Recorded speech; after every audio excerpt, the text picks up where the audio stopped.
Squealing. It's beautiful. I mean, if you know you're doing nothing, if it doesn't, you know, if nobody is bothered by anything you're doing, there's a great quote from Churchill where he said, "You have enemies. Good." That means that you have stood up for something sometime in your life. And the fact that people are being attacked for pro-free speech, for pro-gun, for pro-freedom, for pro-trade, for anti-taxation. Yeah, don't take it like, oh, I better give up. Take it like I'm affecting something. I'm onto something here. I'm bothering bad people. That's what good people are supposed to do. We're supposed to bother bad people. That's the whole point. So I think it's great that there's a lot of flack being sent up. If there wasn't, we'd be peddling in a basement in the dark doing nothing. But it does show what authoritarians they are. They're now sending out hundreds of thousands of letters saying, well, you didn't turn in your semi-automatic handgun, or you didn't register it, turn it in or we're going to SWAT team you. That article's linked on red on Infowars.com. Yeah. They're trying to pass another law to expand gun confiscation. They're banning basically gun manufacturing in California with micro-stamping. They just shut down the last lead smelter for lead bullets. I mean, yeah. Yeah. I mean, I want people, especially young people, lift the curtain, see the gun. See the gun that is the state. You know, like there was this very energetic Occupy movement where they were outraged at the bankers, right? And they wanted, and they had all these crazy socialist nonsense because, you know, they're academics. They tried to hijack it. Yeah, I got it. But what they did see, which was a terrifyingly beautiful thing for the young to see, what they saw was 3,000 activists being arrested and 0 bankers. In fact, the bankers got hundreds of billions of dollars in bailouts. And Homeland Security simultaneously directing it in 35 cities. Yep. They're being scooped up at 2 a.m. Yep. And good. I mean, I'm sorry that it happened to them, but at least they're seeing what it is that they're facing, and they will be, hopefully, if they've got any brains in their skulls, they will not be tempted to go to the state for solutions when they see the state paying off the people who prey upon the poor and the middle class and who sell off the unborn in debt and bonds. They will see them rewarding those people and arresting their brothers and sisters in a revolutionary movement. Hopefully then they will turn away from the state because all we need to do is lift the veil. Evil can never win because the moment that people see it as evil, they reject it. Evil always has to come. Well, that's right. As soon as we understand the New World Order is a private corporate system that's anti-free market seeking to shut down competition through the state monopoly combine, as soon as those two things are connected by the right wing and the left wing, it's game over. It's game over that George Soros is basically tax exempt, General Electric, Google, Warren Buffett, his company's $400+ billion of bailout money the last 6 years, while he lobbies for higher taxes on the middle class because he literally is shutting down his competition while feeding on us like a mosquito. I mean, it's game over for that piece of crap the minute that's understood. Yeah, was it a guy who goes to buy a joint in Colorado has in that purchase paid more taxes than all of General Electric? I mean, they make up the rules and they exempt themselves. That's the whole point of power, is to inflict rules on others and escape those rules yourself. You know, if you could convince everyone else in the world to not be a thief, your job as a thief would be totally easy. Nobody would have any locks. They wouldn't protect anything. They'd just assume they lost it or mislaid it, right? The whole purpose of ethics historically has been to convince the masses to be good so that they're productive, which makes them fatter cattle to be preyed on by the rulers. The rulers give us ethics to make sure we don't compete with their evil. It's got nothing to do with them actually believing, you know, thou shalt not steal is a foundational ethic. I don't believe anyone has ever said, well, but you see, taxation is a form of theft, and therefore it's a violation of one of the 10 commandments. And that's like Ron Paul's sign. He says, don't steal. Government doesn't like competition. Government hates competition, yeah. This is the whole problem of ethics. It's invented by, and I'm an ethical guy, and I believe in universal ethics, and I believe in virtue.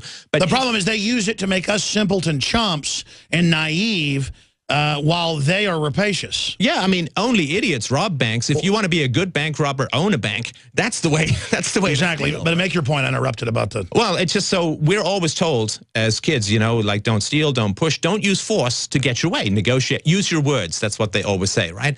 And when you see something like internationally, like what's happening with the Ukraine, what did they do?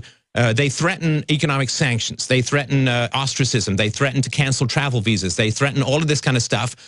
They're using their words, not their guns and their bombs, because Russia has power. Russia has nukes, right? The age of European warfare ended with the invention of the nuclear bomb. But with us, we get guns and we get jail with us. So with each other, with rulers, they all deal with each other diplomatically and they negotiate and they threaten things and so on, but they don't threaten war that much in the West anymore. But with us, we get guns and we get jail. And this is the horrible thing. And it's only because it's safe with us we don't have nukes. Yeah, of course. I mean, we're the livestock, and they care about us insofar as they want us to be productive. They empathize with us like a farmer empathizes with a cow's desire not to put his face in it. And they describe us, all elites throughout history call their subjects cattle.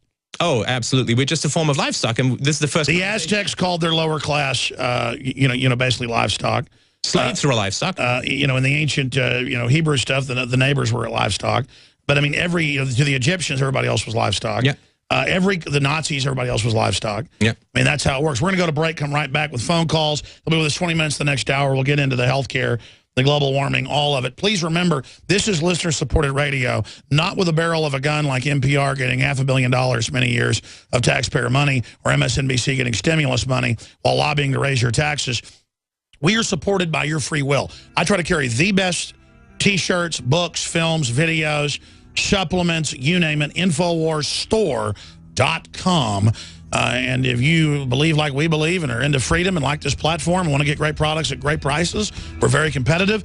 InfoWarsStore.com or call toll-free 888-253-3139. And check out the new men and women's Made in America Molon Labe. Come and take it. Spartan shirts at InfoWarsStore.com. Much of what we've broken down has turned out to be the truth. They've gone through this process of there's no government drug dealing. There's no government money laundering. There's no cancer viruses being added to the vaccines. There's no covert population reduction programs. Now it's just all coming out. But it almost just inoculates people psychologically to go, okay, big deal, to where they'll put up with anything. So how do you quantify that paradox I'm kind of getting at? Well, for me, at least, being a freedom fighter means always being sorry that I'm right. You know, because it's like, I feel like a sort of doctor, you know, you got a patient who smokes and smokes. You keep saying, man, you got to stop smoking. It's going to make you sick. You got to stop. And a guy keeps smoking and then he gets sick. And you're like, man, I hate being right. I wish I'd been wrong. Like, so it had all turned out to not be true. And now the poor were no longer poor. Income disparities had come down. National debt had been paid off. And peace and unicorns and rainbows, populated the planet. But it is a gruesome thing to know where this kind of system leads. There is no end to power lust. You know, they've done studies. The acquisition of power over other human beings is more addictive than cocaine. It actually releases the same kind of chemical hormones in the brain that a drug addiction does. Yeah, but I like seeing people empowered in art and literature and huge exploration being launched. I don't like telling people what to do. No, but that's, because you're not addicted to power. But it is a very, very powerful addiction, right? I mean, what's the guy said? Stroke of the pen, law of the land. Paul Bagala. Cool. Yeah, I mean, pretty stroke of the pen, law of the land, kind of cool. Yeah, I mean, that amount of power to, imagine what Obama can do. What about Obama going, I'm good at killing people? Yeah, well, he may not like to. I mean, even if you're a real killer, you don't like go, I'm really good at killing people. Yeah, this is an ad I've not seen on anyone's business card yet. But Obama, I mean, look at this. He can pass Obamacare. He can then add thousands of amendments to it after the fact with no congressional approval whatsoever. He can be the savior of his own bill. Yeah. He can fix his own problem. They can hand out waivers. A direct contradiction of the Constitution. Total discrimination. Yeah, supposed to guarantee you equal treatment under the law. They're handing out thousands of those are royal indulgences. Yeah. Those are it's papal Middle Ages nonsense, right? So and that kind of power, you can lie to people and say you'll keep your doctor. And then what are the consequences? I mean, you lie to the government, you are going away in a dark hole for a very long time. The government lies to you, they get your vote with no negative consequences. They have no contract with you. That's right. When the FBI's been here before with subpoenas for like people threatening on the website or something, just side issues, they go talk to me and I go, I cannot talk to you because you always put people in jail saying they gave false answers. And that's unconstitutional law. I'm not talking to you. Yeah. Well, talk to me. No, you understand. The first rule of Fight Club is don't talk to the government. The second rule is don't talk to the government. The third rule is keep your mouth shut. Yeah. The fourth rule is shut up. What's the fifth rule? Don't talk to the government. Yeah, exactly. I'm going to go out on a limb here. It kind of goes on kind of goes for infinity. The eighth rule, interestingly enough, is don't talk to the government. But yes. Yeah, so they have no duty to protect you. They have no duty to control you. You have no control over your government. People think that the vote, all you're doing is voting for people already bought and sold by special interests. They should have those NASCAR stickers all over the congressman by who's bought and sold them. It's not your interest that they're... Well, that's it. People in government, corporations, and all this, they just join their group and then distort everything according to what group they're with. And I thought I was on Team Humanity to have a college of ideas where we vote in the free market for what we believe in through free association. That's what builds a great civilization. Back with your phone calls in the next hour. Stay with us. It's going to be a doozy. GCN, the Genesis Communications Radio Network.